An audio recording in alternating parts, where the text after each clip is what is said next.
Learning an instrument is an incredibly vulnerable thing to do, and that's especially true when we're adults. As adults, we're used to being good at stuff most of the time, and learning an instrument puts us in a position where we might not be. We're suddenly back in a place where there's lots of people who are better than us at this thing we're trying to do, and we're struggling, and we're not used to that, and it can be really easy to be extremely critical of yourself as you're trying to learn. Because learning is messy, and mistakes are part of that. But as a teacher, I see so many students who really beat themselves up over parts of the learning process that are 100% normal and honestly should be happening. But it's extremely common to get upset when these things are happening, and it's understandable. But today I wanted to talk about this a little bit, give you some tools so that you can have a better mindset when you're practicing, and hopefully make playing the harp a little more joyful and a little bit less about making you feel bad about yourself. The first and most common thing I see students beating themselves up over is not getting something right on the first try. And I don't only mean when sight reading a brand new piece for the first time.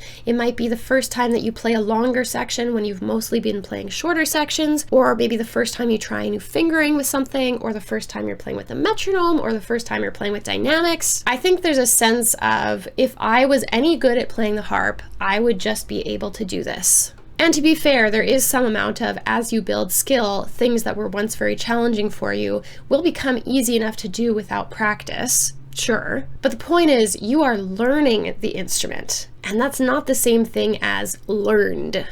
It's kind of like you're giving yourself a test when you haven't even given yourself a chance to study.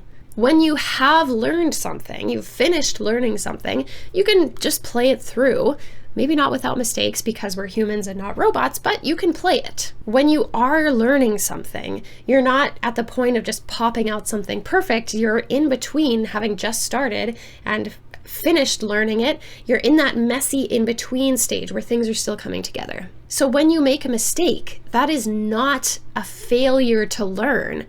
That is a necessary step along the path to the outcome that you want. Sometimes students will also get upset when they've been working on a piece and they're playing it well, and then they're asked to think about something differently as they're playing, and it kind of falls apart. Maybe that's focusing on the left hand when before they were thinking about the right hand, or thinking about dynamics when they weren't playing any there before. And again, this is super normal. When we're playing music, there are so many things we have to think about. So when you kind of toss another ball into all the balls your brain is already juggling, it kind of makes sense that the first time you might stumble a little bit. You probably just need a little bit of time and practice to get used to it. Same thing when you're practicing a piece of music, or maybe you're playing it in a lesson and a part that you thought you totally had falls through, and you get mad because, like, I could do this yesterday, why can't I do it today? And that's because learning is not always a linear process. It's not like if you check the box off once, that's it, you're done, you never have to practice that again. If something's not rock solid,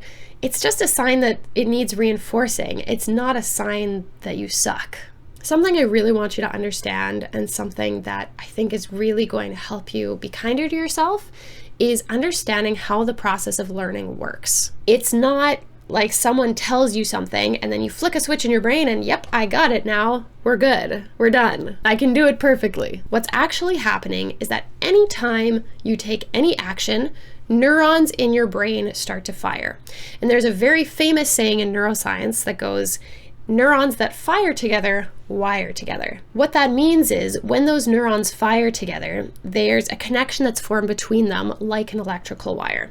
And every time you repeat that same action, that connection gets reinforced. That wire gets wrapped in this stuff called myelin, and it's like making the electrical wire thicker and thicker so that it makes it easier for the electrical impulses in your brain to get transmitted. So when you've got a really strong connection in your brain for a particular action, it becomes easier for that same thing to happen again in the future. Let's go to a metaphor for a second, because this is a little sciencey.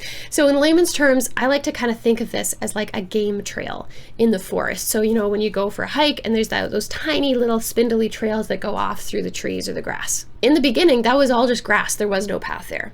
But then a little mouse runs down and bends the grass a little bit. And then a little bunny runs down the same path. And then a fox runs down. Then a deer runs down it. And the path becomes easier to see and easier to walk down. And as more and more animals are using this same path, the path becomes clearer and easier to walk on. Now I want you to imagine trying to drive a car through the game trail. It's not going to work. You would need to keep widening that trail and smoothing it out in order for something really big like a car to get through. Now, to bring this metaphor back to the harp, every time you play something, you're making connections in your brain stronger. You're widening out that path, you're smoothing it down, you're laying down pavement so that your car can get through. Every time you're playing under tempo or you make a little mistake, you're wearing down that path, strengthening that connection. And yeah, you can't get the car down yet. The path's not done yet, but every single time you do one of those actions, even if there are mistakes, you're making that path smoother for yourself in the future. And just to sneak a little practice tip in here, this is why when you're practicing and you do something correctly, you want to repeat it a couple of times, because it's those correct repetitions that are going to wrap that mile in on that exact action you want to take, and it's going to make it more reliable for you when you come back to it later. The act of learning something is not something that's only accomplished when you play something perfectly. All those times you don't play something quite right, you make a little mistake, those are not a byproduct of not playing the perfect thing that you want at the end of the day. They're not obstacles to be avoided. All of these mistakes or setbacks or whatever you want to call them, those are the learning. That is what the learning looks like. They are the road to get to where you want, and you've got to embrace them. I mean, you don't have to. I can't make you. But if you can embrace these mistakes, you can just get out of your own way and just learn.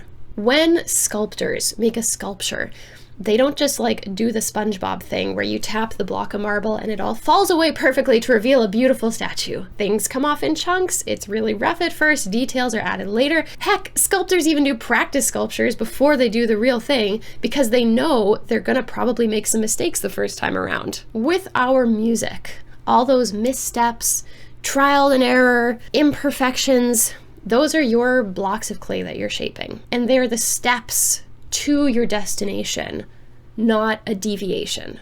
Apparently I'm a poet. So all of this is to say that when you make mistakes during your practice or during a lesson, it's not a sign that you've done something wrong or that you failed. You haven't failed because you're not done yet. You're still in the middle and you're learning. And you're doing great. If negative thinking and mindset is something you'd like to work more on, check out this video next. And if you'd like to get more free harp tips straight to your email inbox, sign up for my email newsletter using the link in the description. Cheers, and you got this. Happy harping.